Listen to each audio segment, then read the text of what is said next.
प्रभु की महिमा हो। हम वचन की ओर चलते हैं। हम एजेकियल की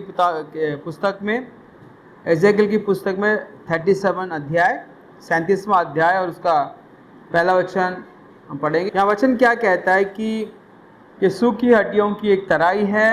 परमेश्वर यहोवा परमेश्वर जो है एजेकियल को जो है उसको जो उस तराई में ले जाता है, ताकि जो है वो उस जगह में घुमाता है, वहाँ परिस्थितियाँ दिखवाता है।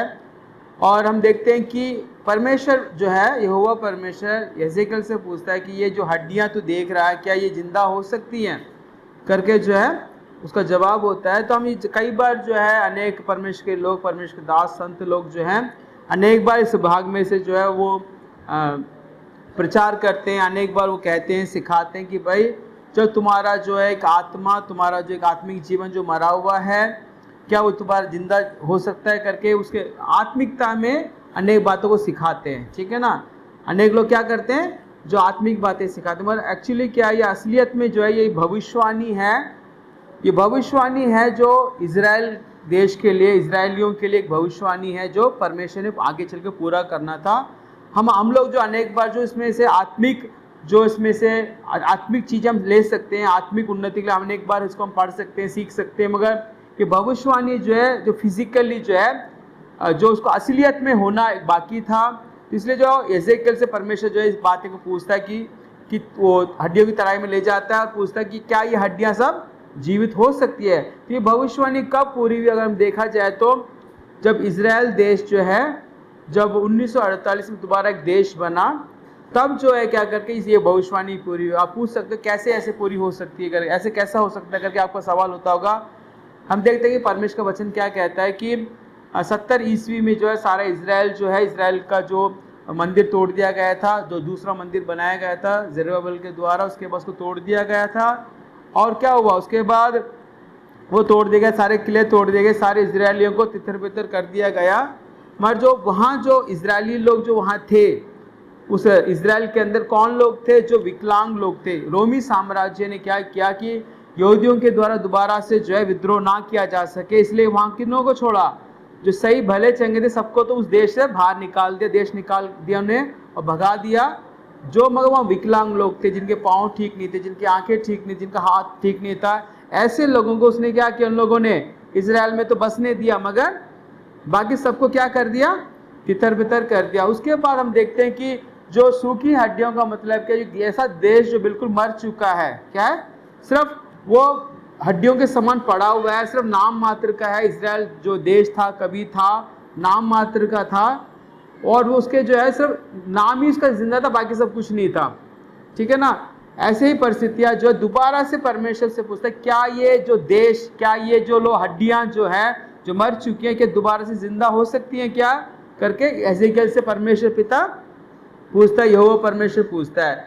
मगर जो है एजेकियल ने बड़े समझदारी से जवाब दिया कि परमेश्वर इस बात को तो आप ही जानते हो कि भाई कैसे जो है ये हो सकता है करके, कैसे ये जो है ये जिंदा होंगे या नहीं होंगे, मैं नहीं जानता मगर आप जानते हो करके। कई बार हमें भी जो कई बार जो हम प्रभु के ऊपर कई बातों को छोड़ना हमारे लिए बहुत बहुत अच्छी बात। हम नहीं जानते क्या होगा क्या नहीं होगा, परमेश्वर हमसे पूछता भी होगा ना, तो मगर हमें क्या होना चाहिए?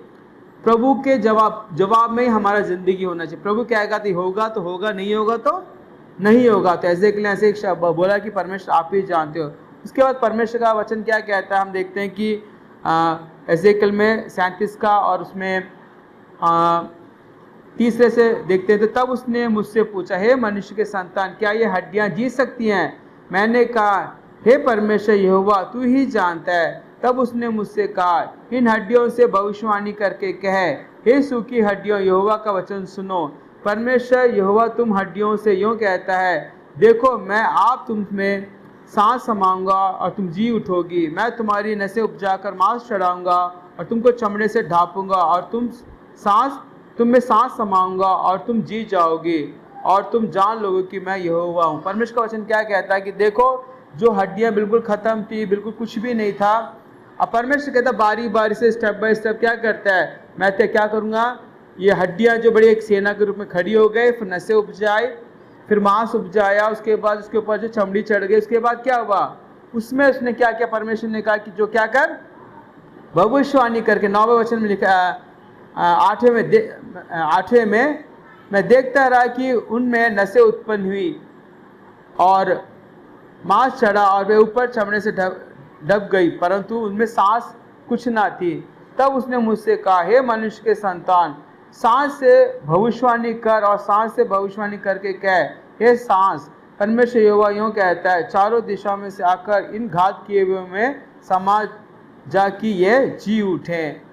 वचन क्या कहता है कि परमेश्वर जो है एजेकियल से कहता है, तू क्या कर, ऐसी भविष्यवाणी कर। ठीक है ना। ये भविष्यवाणी मैंने जैसे कहा कि इजराइल देश का ऐसे ही बनना जो अद्भुत रीति से बना गया है। मैंने कहा कि वचन क्या कहता है, इतिहास कहता है कि इजराइल के अंदर कोई और लोग नहीं थे, सिर्फ विकलांग लोग थे जिनके शारीरिक कमियां थी, दिव्यांग लोग थे, वैसे ही लोग थे। वो जो है बड़ा देश नहीं बना पाते, मगर सारे लोग तितर बितर हो गए।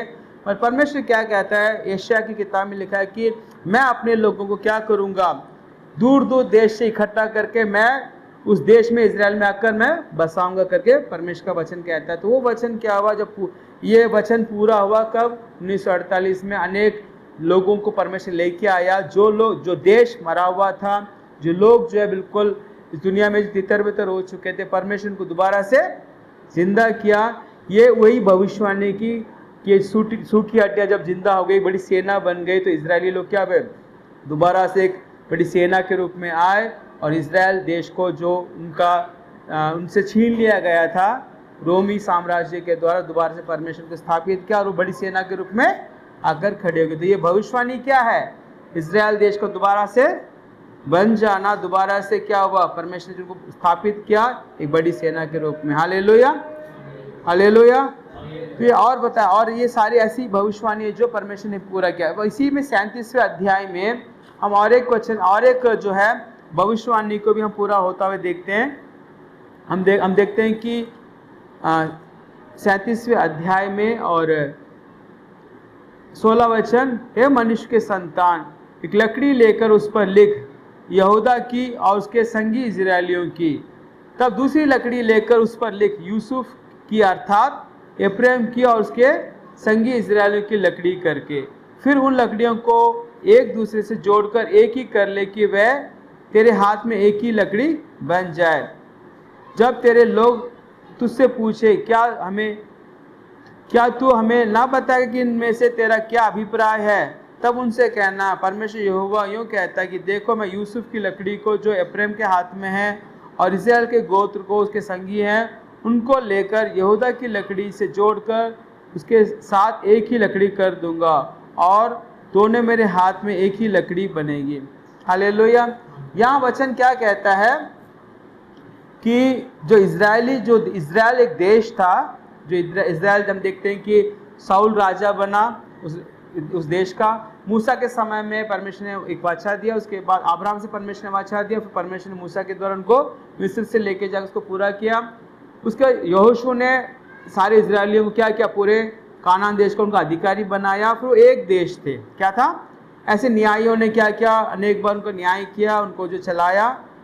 मगर इजरायलियों ने क्या किया कि हम एक राजा चाहिए करके उन्होंने डिमांड किया परमेश्वर से। उन्होंने एक मांग रखी कि जैसे दूसरे देशों के राजा होते हैं, हमारे इजराइल देश में भी क्या होना चाहिए, एक राजा होना चाहिए। तब परमेश्वर ने क्या किया, साउल को पहला राजा बनाया।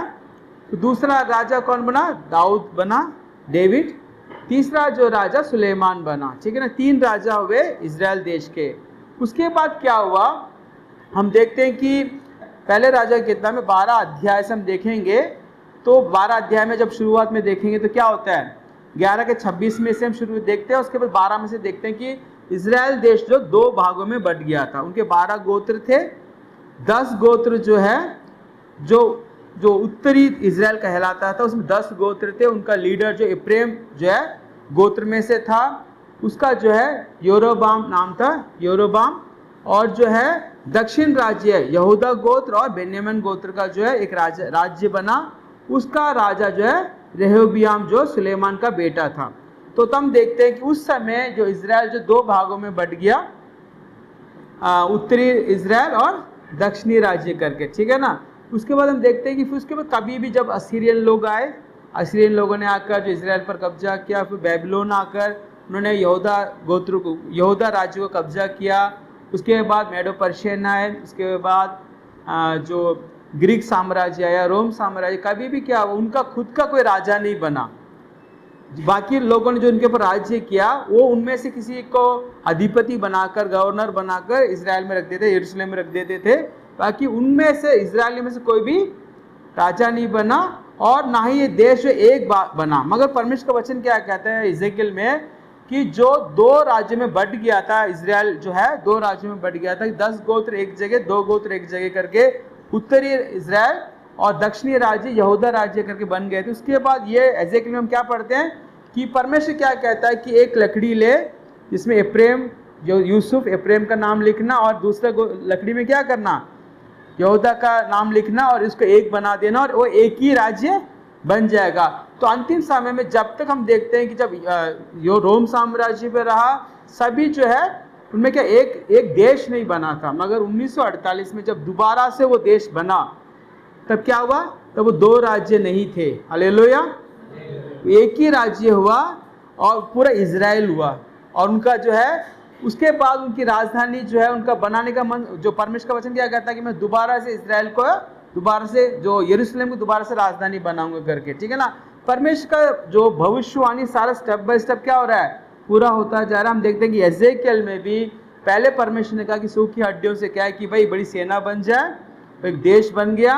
उसके बाद प्रभु कहता है जो ऐसा देश जो 2 देश नहीं होगा, समझ रहे हो, वो क्या होगा, एक ही देश होगा और सारे गोत्र दोबारा से एक बन जाएंगे। ये परमेश्वर की भविष्यवाणी जो 1948 में जब दोबारा से वो देश बनकर दुनिया में इस मैप में वो दोबारा से स्थापित किए गए, 1948 में एक इस्राएल देश बना, फिर वो 2 राज्य 2 देश नहीं थे। ये परमेश्वर की क्या है, एक ऐसी भविष्यवाणी जो हम उसको पूरा होता हुआ हमने समय देखा, परमेश्वर के अनेक लोगों ने देखा। हम देखते हैं कि ये एक सच्ची घटना है, जैसे जैसे परमेश्वर कहता है वैसे वैसे सारी बातें हो रही है। हालेलुया।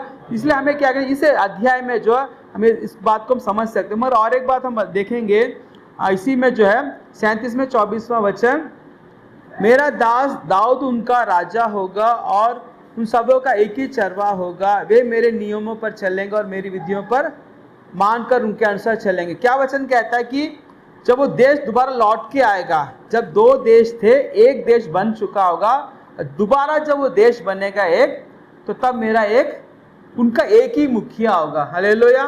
और वो वचन कहता है कि मेरा दास दाऊद जो क्या होगा, उनका राजा होगा, मुखिया होगा। ठीक है।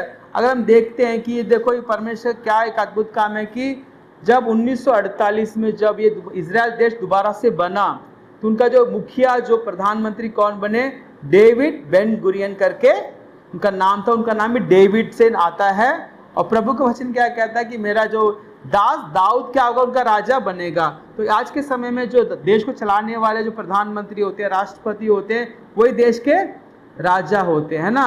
तो दोबारा से जब इजराइल जो है देश बना, तो उस प्रधानमंत्री का क्या नाम था, डेविड बेन गुरियन। ठीक है। नहीं, कितना अद्भुत काम है कि जो परमेश्वर दोबारा वो बात जो पुरानी, जो सारी भविष्यवाणी जो पूरी हो रही है, ये परमेश्वर का अद्भुत काम ही है। हालेलुया। तो ऐसे ही जो हम देखते हैं कि इस एजेकियल किताब में जो धीरे धीरे कदम दर कदम जो अनेक भविष्यवाणी जो है, जो आखिरी समय की भविष्यवाणी जो है, सारी परमेश्वर पूरी कर रहा है। अगर देखेंगे 38वें अध्याय में, 39वें अध्याय में, इन दिनों में हम क्या देखते हैं, अनेक जो है राज्य जो है इजराइल का और जो युद्ध हो रहा है ईरान का, ये सारा युद्ध जो है, युद्ध के बारे में 38वें अध्याय में, 39वें अध्याय में सारा कुछ लिखा हुआ है। तो हम जो बात कर रहे हैं अंतिम समय की बात करें, क्योंकि हम अंतिम समय में है जी रहे हैं। तो इसलिए सारी भविष्यवाणी को देखकर सुनना समझना हमारे लिए बहुत बहुत जरूरी, ताकि हम प्रभु यीशु मसीह के आगमन में तैयार हो सके। हालेलुया। हम प्रार्थना में लगे रहें, वचन की गहराई को समझेंगे, वचन में अनेक रहस्य जो परमेश्वर ने हमारे लिखे हुए उसको समझकर हम खुद तैयार हो जाएं और हमारे आसपास के लोगों को, हमारे रिश्तेदारों को, हमारे परिवार को तैयार कर सकें प्रभु यीशु मसीह के आगमन के लिए। हालेलुया। प्रभु की महिमा हो। आइए हम प्रार्थना करें। हमारे स्वर्गीय आसमानी पिता, धन्यवाद देते हैं, स्तुति करते हैं, तारीफ करते हैं सुंदर समय के लिए। प्रभु जी इस वचन के लिए धन्यवाद।